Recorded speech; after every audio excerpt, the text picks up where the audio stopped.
Wren Hack, Executive Director, Hazon Detroit, with us on the Oakland County MegaCast. Thank you for being with us. We have to ask, do you play golf? I was laughing as you were both speaking. I used to vacation out at PGA West out in Palm Oh Springs, my gosh. and of course, never picked up a golf club. I don't know much of anything of the game. So while that interview was going on, I was like, I'm right there with you. It sounds really interesting, and I have friends who love it, but I'm not there. Wren, you and I will meet on the putt-putt course. How's that? Exactly. That's a little too stressful for me, though. I'm not sure I can do that.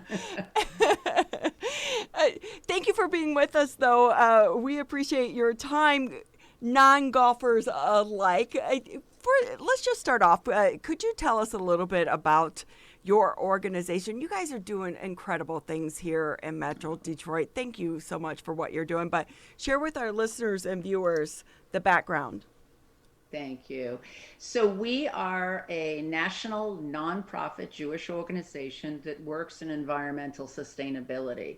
And typically, prior to COVID, that meant we support organizations to become greener, organizations and individuals. So, that can look um, different in many ways, anything from learning how to compost, gardening, to learning how to put in solar, learning the benefits of LED lighting, water conservation. And so that's what we normally do in good times. For us, we're not in those times right now. So we have vastly changed our direction. And when you're So talking we about changes, talk about those changes and what those are. So when COVID hit, we had prior, a little bit before COVID, about 6 months prior, we had taken on food rescue as a form of diverting food from going into the landfill. Understanding that when food waste goes into our landfills, it becomes ultimately becomes methane, which does not help our climate and adds to climate change. And so we were supporting the community in, as I mentioned, food rescue, in that we would rescue the overages, let's say, from community events, from bar and bat mitzvahs, from weddings, and we would move it to places, to pantries mainly, that could utilize that food so that it wouldn't end up in the landfill. And that that quickly grew when COVID hit. We a week into COVID, we because of our connections, we began getting calls from warehouses and letting us know that they had food that had been already ordered and was in the system, and there was no way to stop the food from coming into Detroit.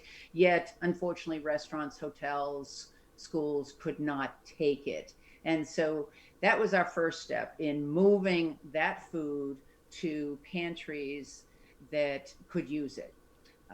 That has, I can't remember. I was trying to remember the last time I was on the show how many pantries we were serving then. I think it was in the neighborhood of 17. We are now serving over 40 pantries. And it is with all, it is with rescued food. It is with farm grown food. We have farmers that so gratefully grow food for us, and that we can move to places that need it. And we also work with the Food Rescue US, the Farmers to Families program, in moving that produce. But a lot of our work consists of driving around to either box stores, grocery stores, restaurants, and taking what they would normally throw away. They can't use it. It's not up to par for, whoops, a golf pun, for what they would have on, be able to sell. So we pick it up, and we have a database as I mentioned, of over 40 pantries, and it's literally going down that database and saying, oh, who can use cases of tomatoes? Who can use cases of bread? Who can use cases of cauliflower? And we just move it throughout not only Detroit, but as far out as Springfield Township. Some of our food goes to Flint because they are in need. Redford, Rosedale, West Bloomfield, well, pretty much wherever there is need, we'll take the food. Wren Hack with us, the Executive Director of Hazon Detroit. Just the last time we spoke, just a couple months ago, it was really early on in the pandemic, you had mentioned that you were supporting at that time just around 20 food pantries and organizations in the community, and you mentioned now you're right around 40, and that's more than doubled. Across our area, how much more severe of a problem has food insecurity been from your perspective and from the perspective of the organizations that you help to support? How much has that issue that was already a major issue before the pandemic been exacerbated by COVID-19 going on for as long as it has? It has exasperated incredibly, sadly so. I think at the last time when we spoke, we had the stimulus, the extra $600 in unemployment, and that was going a long way to keeping people from falling off the cliff. When that stopped, we saw an immediate uptick of people in need, not only in the cities, but in the suburbs. We're supporting pantries in West Bloomfield, in Farmington, in areas that you would assume would be okay. They're not okay. We're getting calls pretty much on a daily basis of not asking us for food, but asking where can they go to get food. The decisions being made by families now are, do we pay the mortgage? Mm-hmm. Do we pay the electrical bill? Do we pay the heating bill? Or do we buy food? And we have come across so many people that have literally not eaten in 2 days, or have, I spoke with a woman last week who said, I am just so tired of eating peanut butter and jelly sandwiches. Can you help me out? Where can I go to get some food?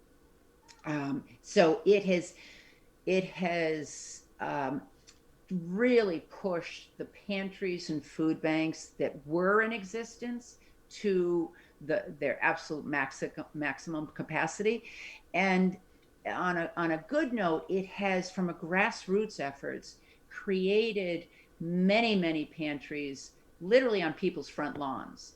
And that's an incredible thing where the community has answered the needs of their neighbors. I think I mentioned at our last interview, neighbors helping neighbors. Well, it has grown 100-fold. We have numerous pantries now literally on people's front yards who are serving 250 families. We had one in Redford that actually started on someone's front lawn and got so large the neighbors are like, this is great, but we have no place to park anymore. And they moved it to the Thurston High School in Rosedale. And the lines that are coming are absolutely incredible. West Bloomfield, Temple Israel has the first and third week of the month, they put out a pantry, and they were serving 80 cars. Now they're serving 280 cars. There's another synagogue in West Bloomfield that wasn't serving anyone, and now they started out with serving 4 families, and then it went to 7 families, and now it's at 42 families. It keeps growing, and the need, every week you're finding people running out of the resources that they didn't think that they would run out in such a short time. So it's it's dire in the sense of the amount of people in need, but what's so heartening is the number of people who have come forward and say I can help, I can give, I can provide, I can volunteer. And that's what's allowing us to get through this mess. And I think allowing us to be able to make sure someone truly is not going hungry.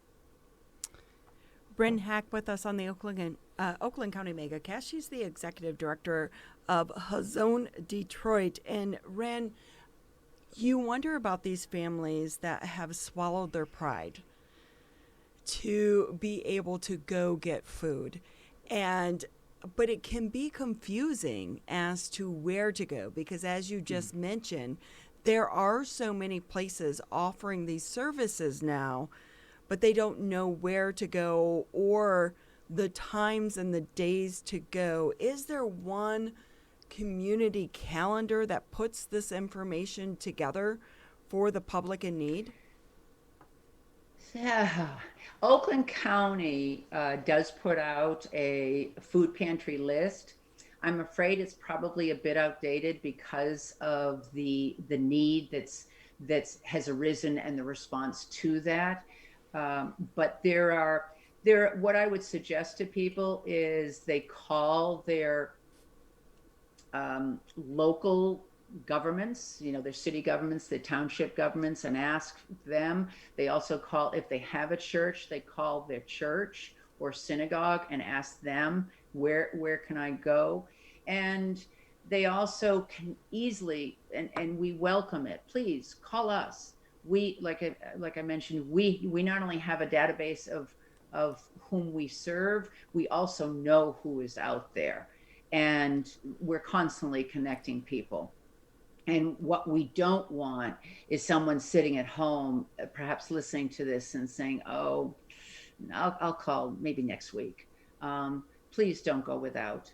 Please, if you know someone, and likely you do, that's the reality of today, is likely you know someone who is not eating as they once did, who is not perhaps eating what they need to.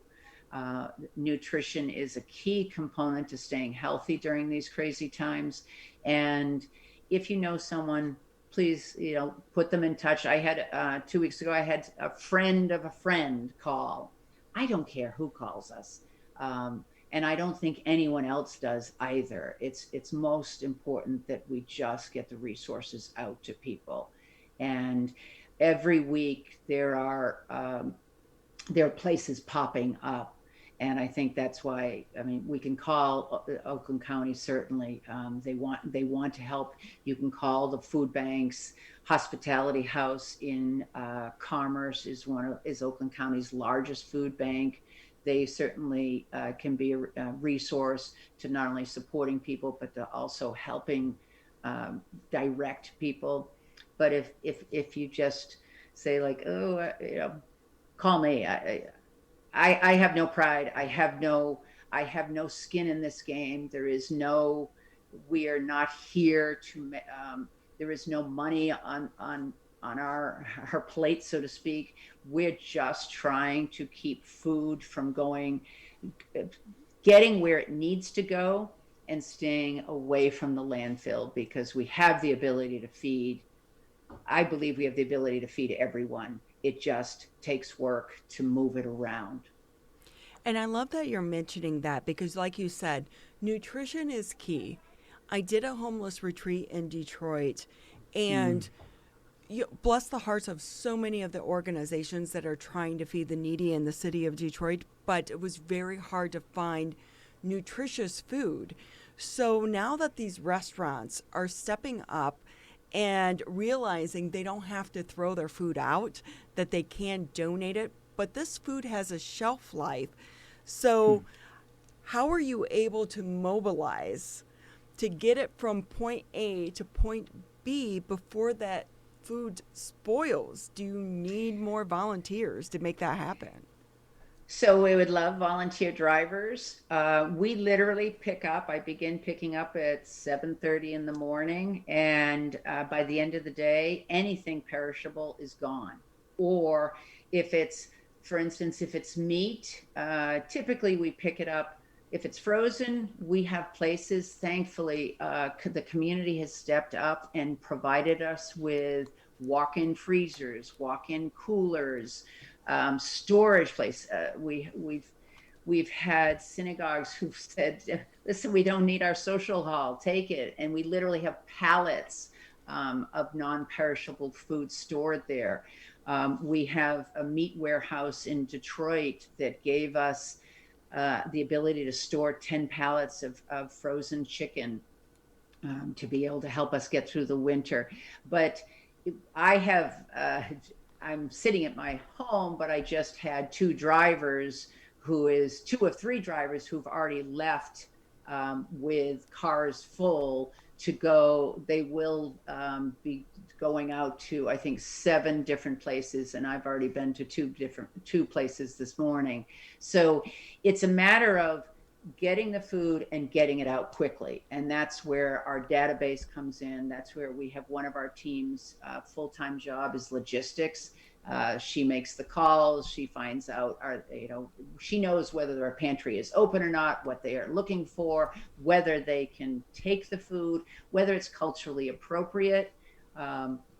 You mentioned nutrition, and I just want to mention something that's I think is important. This is not a time for us to educate anyone on what they should be eating right now. It is a time for us to be feeding people. And I say that from Hazon's perspective. I think Gleaners and Forgotten Gleaners does a fantastic job of trying to educate on nutritional eating. But from our perspective, it is not for us to tell someone what they should or should not be eating. It is for us to be giving them what is appropriate in the sense culturally, what they will eat. You bring kohlrabi to somebody and they're going to look at it and say, what is this? I bring kohlrabi to, Southwest or to the Bengali community in Detroit, and they're like, super, great, we love it. But it's a weird time that we're in. It's a very special time, and it's a special time in that anybody can help. This is not a time of like, well, I'm an elderly person. I need to stay in my home. I can't do anything. Yes, you can. You can help us. The old saying was, it takes a village. This takes a community. This takes a state to be able to make sure everybody's fed and taken care of. So there's many things, from filling snack bags that we provide to the Detroit Police Department to helping us purchase food or products that we aren't rescuing to make sure all pantries are covered. There's any number of things. So please know that anybody can help, and everybody can do something. And especially everybody can do something even if they're in need, because we need those people to get to the food that's available. Wren Hack joining us. She's the Executive Director of Hazon Detroit with us today on the Oakland County Megacast. Wren, on that note, if people do want to get involved in helping this cause, either with your organization or with other organizations, what do you suggest they do? What can they do right now in order to begin helping people in their community with the organization's help? So they can always call us. They can reach out to us on our Facebook, Hazon Detroit. My biggest suggestion is call your local food pantry. Again, fairly easy to find through either Oakland County or calling us and asking them what they need. There are, sadly, a lot of pantries are receiving things that they don't need. That's where we come in, and we're thrilled to pick up those items. But if you're going to donate, ask ahead of time. And the other thing is, anybody can do, if they go to the store, buy an extra box of pasta, buy an extra box of canned goods, macaroni and cheese, tuna fish, any of that sort of thing. I actually challenged one group I was speaking with is that, when you go to the grocery store, try buying two of everything and seeing what it's like to have to, like, kind of in a sense stretch yourself and take that food and either call us and we'll pick it up or bring it to Shir Shalom on Walnut, Congregation Shir Shalom on Walnut and Orchard Lake has an outdoor bin that anybody can drop off food. They pick it up every day. They get it to us. We distribute it amongst the 40 pantries. It's reach out. Either reach out to a pantry, reach out to a neighbor that you believe is housebound and may be in need, reach out to your churches, your synagogues, just reach. It's so beautiful what you and all the people there, your volunteers and your entire community are doing during this time. We hope to have you on as the pandemic comes near the end to be able to talk about your main mission and more about what you guys are doing. But real quickly, before we let you go, can you again, you have a website and you have a Facebook page. Can you give that out to all of our viewers and listeners? Absolutely. So if they do want to get involved or just to learn more about your organization and what you're doing to help the community. And thank you for that. Our website is hazon.org, and that is our national website. You can get to Detroit through that. You can also get to us through Hazon Detroit on Facebook, and you can find my bio, my contact information on there. I recommend if you have any questions, call me. And also, just to give you an idea of where we are since June, and we have rescued and redistributed over 170,000 pounds of food, and that's the crumbs. We are not a gleaners. We are not a forgotten harvest. We are merely picking up the crumbs that have been left behind. And that gives you an idea of how much food is out there to be redistributed.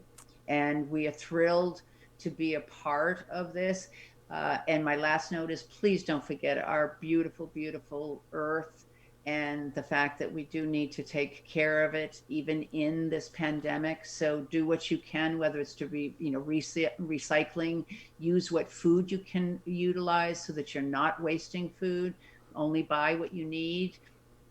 And as we move out of this, just as you say, I can't wait to get back to taking care of the environment, and with that, in the recognition of everyone is being cared for, and hunger is not the issue that it is today.